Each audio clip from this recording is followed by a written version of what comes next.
Nous allons faire échouer les faux soutiens de la transition. Déclaration faite cet après-midi par le président du comité stratégique du M5 RFP, Dr Shogel Kokalamaïga. C'était lors du meeting à l'occasion du 4e anniversaire de l'avènement de la transition. Le meeting a été l'occasion pour le M5 RFP et les forces du changement pour la refondation de saluer également les efforts consentis dans le cadre de la stabilisation et la reconquête de la souveraineté. Dr Shogel Kokalamaïga s'exprime au micro de Mamari Koné et de Aliou Touré. Je voudrais d'abord, en votre nom, m'incliner devant la mémoire de toutes les victimes militaires et civiles de la crise que nous vivons. Mais tout près de nous, actualité oblige, je voudrais aussi en votre nom m'incliner devant la mémoire de toutes les victimes des inondations de ces derniers jours, à Bla, Bamako, à Ségou, à Gao, à Ansongo, et notre solidarité à toutes les victimes, à toutes les familles, à toutes les personnes qui ont souffert de ces inondations. Que dire des victimes de Sikasso, de Ségou et de Bamako le 10-12 juillet 2020? Je voudrais aussi dire clairement que ce meeting se tient, bien entendu, avec la bénédiction de Dieu, sous le regard attentif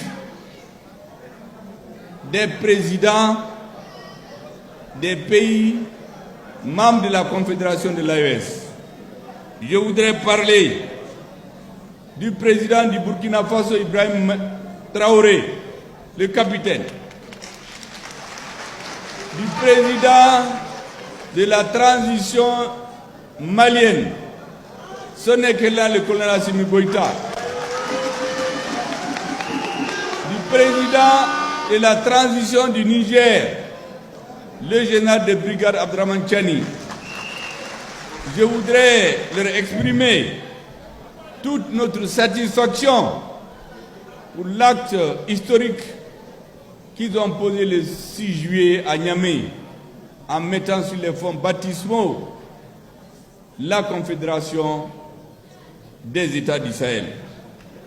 Ce meeting d'abord est convoqué pour commémorer le 18 août 2020, le jour de changement de paradigme politique au Mali, le jour de la naissance du changement que nous sommes en train de vivre, même s'il y a eu des tâtonnements au début. Mais le 18 août, personne ne doit l'enterrer. Nous ne permettrons à personne de banaliser le 18 août et faire comme si rien ne s'était passé. C'est donc pour commémorer ce jour où le peuple malien et ses forces armées et de sécurité se sont retrouvés pour redonner confiance au Mali et à l'Afrique. Nous allons rencontrer des difficultés entre nous et nos partenaires. Mais l'essentiel, c'est le Mali. Les petits calculs, ceux qui changent d'alliance tous les jours, nous ne sommes pas de cette engeance.